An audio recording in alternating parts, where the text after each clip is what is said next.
أجر يا كريم إنا نحن نحيي الموتى إذ جاءها المرسلون إذ أرسلنا لئن لم تنتهوا لنرجمنكم وليمسن وآية لهم أنا حملنا ذريتهم في الفلك بربكم فاسمعون قيل ادخل الجنة قدير العزيز العليم والقمر قدرناه منازل وجعلنا فيها جنات من نخيل وأكلون ولهم فيها منافع ومشارب أفلا بسم الله الرحمن الرحيم الحمد لله رب العالمين والصلاة والسلام على رسولنا محمد وعلى آله وصحبه ecmaîn. Kıymetli misafirler, Mustazaflar Cemiyeti ve Şehitler Kervanı platformu tarafından düzenlenen Şehit Aytaç Baran'ı anma programına hepiniz hoş geldiniz, safalar getirdiniz. Haince katledilen Aytaç Baran, İslam davası içerisindeki samimi mücadelesini şehadetle taçlandırdı.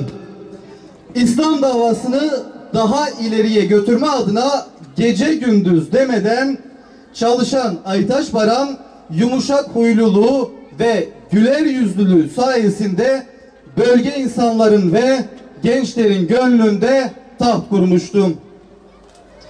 Şehit Aytaç Baran yaptığı İslami çalışmalarla bölgede büyük bir teveccüh görmesi üzerine karanlık odaklar harekete geçerek yerli piyonlarına emirler vermek suretiyle alçakça ve kalleşçe tuzak kurdular. Gün 9 Haziran.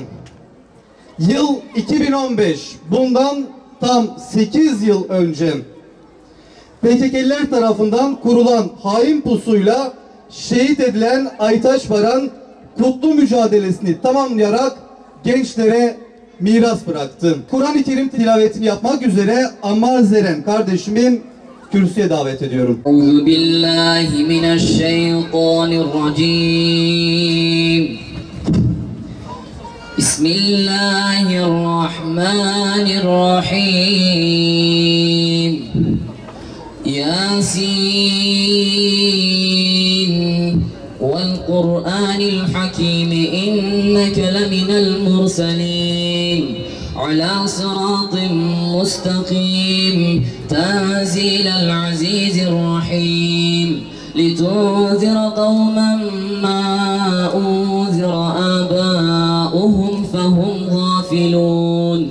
لقد حق القول على أكثرهم فهم لا يؤمنون إنا جعلنا في أعناقهم أغلالا فهي إلى الأذقان فهم مقمحون الذي جعل لكم من الشجر الأخضر نارا فإذا آنتم منه توقدون أوليس الذي خلق السماوات والأرض بقادر على أن يخلق مثلهم بلى وهو الخلاق العليم إنما أمره إذا أراد شيئا أن يقول له كن فيكون فسبحان الذي بيده ملكوت كل شيء وإليه ترجعون صدق الله العظيم سبحان ربك رب العزة عما يصفون وسلام على المرسلين والحمد لله رب العالمين. الفاتحة. الحمد لله رب العالمين. الصلاة والسلام على رسولنا محمد وعلى آله وصحبه ecmaîn. Değerli kardeşlerim, şehadetinin üzerinden 8 yıl geçti. Bu vesileyle Şehit Aytaç Baran kardeşimizi anmak ve anlamak üzere burada toplanmış bulunmaktayız. Rabbim gelişimizi de gidişimizi de hayırlara vesile kılsın inşallah. Evet, tam 8 yıl önce İslam'a düşmanlık eden o bölgede, bu coğrafyada adeta Allah'ın dini ve davası için mücadele edenlere karşı bir harp ilan eden, zalimane bir yöntemle Müslümanlara yönelik her türlü zulmü, vahşeti, katliamı gerçekleştiren PKK'nın yine bir zalimane yapmış olduğu katliam, zulüm ve Şehit Aytaç Baran kardeşimize karşı yapmış olduğu suikastla ilgili olarak burada bulunmaktayız. Tabi dile kolay tam 8 yıl. Şehadete sevdalı bir yürek, şehadeti canı gönülden isteyen bir yürek, bunun için mücadele eden bir dava adamından bahsediyoruz. Değerli kardeşlerim, hepinizin malumudur ki bu dava bedel ister. Bu dava uğrundan mücadele ister, çile ister, fedakarlık ister. Dolayısıyla bu davayı yüklenmiş olan, bu mücadeleyi sırtlanmış olanlar şunu iyi biliyorlar ki bunun için candan, maldan, bütün sevdiklerinden vazgeçmeleri gerekiyor. Nitekim Şehit Aytaç Baran kardeşimiz ve diğer azizlerimiz şu anda onların yanındayız. Bunu en güzel bir şekilde pratiğini ortaya koymuşlardır. Şehadet bir sevdadır.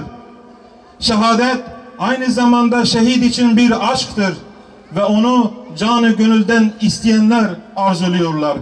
Tarihten beri bu böyle olmuştur. Allah-u Teala Kur'an-ı Kerim'de peygamberlerin hayatından bize bahsederken gerektiğinde Zekeriya gibi aynı zamanda testereyle kesilme örneğini bizlere sunmaktadır. Gerektiğinde yine Hazreti Yusuf gibi bu dava için bedel verip kuyulara girmeyi, zindanlarda Züleyha ile imtihan olmayı, akabinde tekrar zindana girmeyi ve en sonunda sabrettiğimiz zaman Allah'ın izniyle Mısır'da melik olmayı bizlere göstermektedir. Yine hakeza Allah-u Teala Hazreti Nuh ile bize yine mücadeleyi öğretmekte, bizim asıl amacımızın davamızı tebliğ etmek, insanlara ulaştırmak olduğunu bizlere göstermektedir. Dolayısıyla bu mücadele öyle kolay bir mücadele değil ve bugünlere de kolay bir şekilde gelinmedi.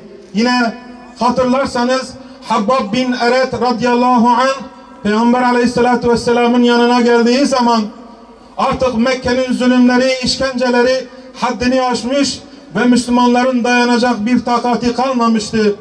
Ya Resulullah, Allah'a dua etsen de bizim için bir dua etsin, artık bu zulüm, bu işkenceler bitsin dediği zaman Peygamber aleyhissalatü vesselam yerinden doğrularak bazı rivayetlere göre şah damarları görünecek şekilde kıpkırmızı olarak siz acele ediyorsunuz. Sizden önceki ümmetlerin etleri demir taraklarla birbirinden ayrılırdılar. Onlar sabrederlerdi ve onlar ateş çukurlarına atılırdı. Yine onlar sabrederlerdi diyerek onlara mücadelede sabrın gerektiğini, mücadele edildiği zaman bu çileli yolculukta bütün bunların başımıza gelebileceğini herkese belirtmektedir. 8 yıldır her şekilde geliyoruz Allah'a hamdolsun kardeşlerimizi anmak ve anlamak için. Doğrusu onları Allah anmıştır. Belki de bizim anmamıza ihtiyaç yoktur. Fakat şu şehitlerimize bakalım. Şehit Yasin burada, Şehit Aytaç burada, Şehit Turan burada, Şehit Hasan, Şehit Hüseyin ve diğer şehitlerimiz akabinde bu mezarda ve diğer mezarlıklarda bulunan bütün bu şehitler şunu net gösteriyor ki bugünkü geldiğimiz durum, bugünkü geldiğimiz süreç kolay kolay geldiğimiz bir süreç değil ve Habbab gibi insanların kendilerini feda ederek, Aytaç gibi insanların kendilerini feda ederek geldiğimiz bir süreçtir. Ondan dolayı bunun kıymetini, kadrini iyi bilmek lazım ve onların bize bırakmış olduğu bu mukaddes emanete, bu mukaddes davaya sımsıkı sarılmamız lazım. Onlar şehadet dedikleri zaman, onlar şehadete sevdalı oldukları zaman hepiniz benden çok daha iyi biliyorsunuz ki onların söylemi de, eylemi de bütün hayatlarıyla örtüşüyordu. Onlar şehadeti istedikleri zaman fiili olarak yapmaları gereken her şeyi yaptıktan sonra Allah'tan şehadeti istiyorlardı. Onlar şehadeti istedikleri zaman Allah için 3 damlayı muhakkak akıtmışlardı. Birincisi gözyaşlarını akıtmışlardı. İkincisi yine hakeza terlerini akıtmışlardı. Ve en sonunda da çünkü şehidin hayatına, zaten şehidin hayatıyla şehit ve şehadet ikisi birbiriyle özdeşleşen kelimelerdir. Hayatlarının sonuna kadar şahitlik etti. Değerli kardeşlerim, yıllardır bu coğrafyada, bu bölgede Allah'ın dinini ve davasını savunmak, bu uğurda mücadele etmek için her türlü bedeli veren kardeşlerimiz elbette ki vardır. Yıllardır bu kardeşlerimize her türlü zulüm, eziyet, işkenceler, her türlü alçaklıklarla bulunmaya çalışılıp bu yolun, bu davanın önünü kesmeye çalışmışlardır. Bu sünnetullah'tır. Bu dün olduğu gibi bugün de var ve yarın da var olacaktır. Tekbir! Tekbir! İşte bugün bizler nefsi bir muhasebeyi yapmamız lazım. Bugün bizler şehitlerin mezarlarının başındayken bizim gelişimiz ve gidişimiz normal bir geliş ve gidişe benzememesi lazım. Nasıl ki Allah'ın Resulü sallallahu aleyhi ve sellem onun Hira'ya girişiyle Hira'dan çıkışı farklıysa Hira'ya girdi. Hira'ya gittiği zaman Muhammed olarak girdi. Fakat Hira'dan çıktığı zaman Hazreti Muhammed sallallahu aleyhi ve sellem olarak çıktıysa, ki kainatın bütün yükünü omuzlarına alarak çıktıysa, işte bizler belki yılda bir yapılmış olan bu etkinlikler bize şunu hatırlatması lazım. Bizim ayaklarımızı bağlayan prangalarımız nelerdir? Bizi Allah'ın dininden, davasından alıkoyan veya bu noktada gevşekliğe sevk eden zincirlerimiz hangileridir? Onları kırabiliyor muyuz? Kırmak için gayret gösterebiliyor muyuz? Veya şehadete olan sevdamız veya özlemimizin samimiyet göstergesi ne şekildedir? Bunun öz eleştirisini yaparak buradan çıkmamız lazım ve buradan gittiğimiz zaman eğer bizim kendi iç alemimizde bir fırtına kopmuyorsa, bir değişim olmuyorsa, yarınlar için, Allah'ın dini ve davası için eğer bir bedel verilme gerektiği bilinci bizlerde, bacılarımızda, kardeşlerimizde olmuyorsa, bizim sadece gelişimiz bir mezar ziyareti, gidişimiz de bir mezar ziyareti olmaktan öteye geçmeyecektir. Zaman aleyhimize işliyor.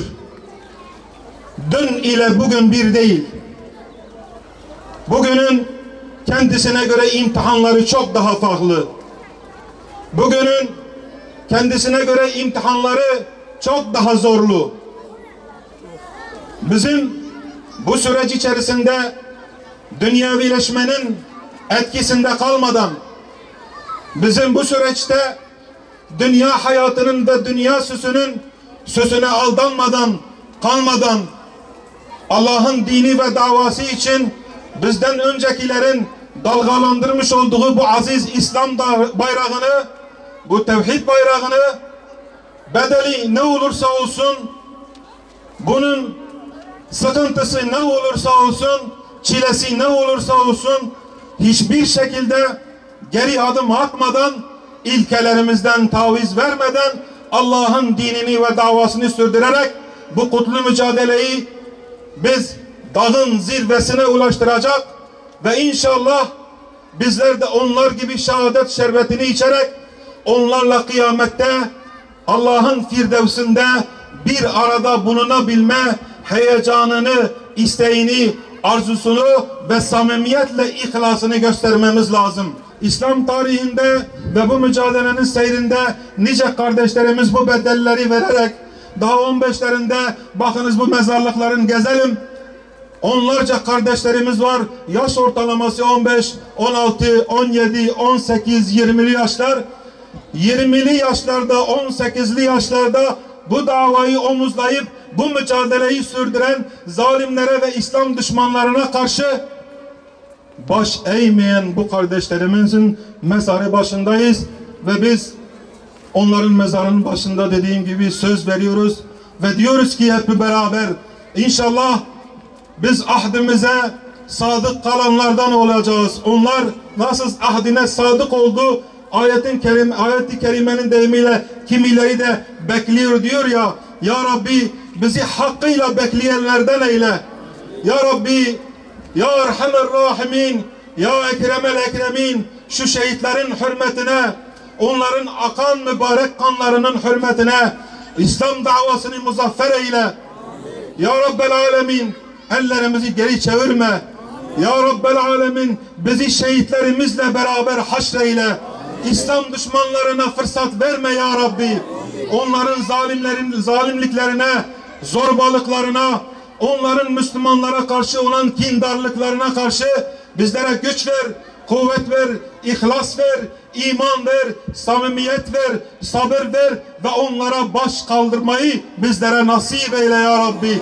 Bunlar nasıl baş kaldırdıysa, onlara boyun eğmediyse, bu azizlerimizin mübarek kanı hürmetine bizlere de o izzeti nasip eyle. Ömrümüzün sonuna kadar dinine, davana hizmetkar eyle. Nefsin her türlü tuzaklarından, şeytanın şerrinden, dünyalıkların süslü şatafatlı hayatından bizleri beri eyle ya Rabbi. Onların sevgisini kalbimize bırakma ya Rabbel Alemin. Davamızın sonu alemlerin Rabbi olan Allah'a hamd etmektir. Esselamu Aleyküm ve Rahmetullahi ve Berekatuhu. Nebiyullah Muhammed Nebiyullah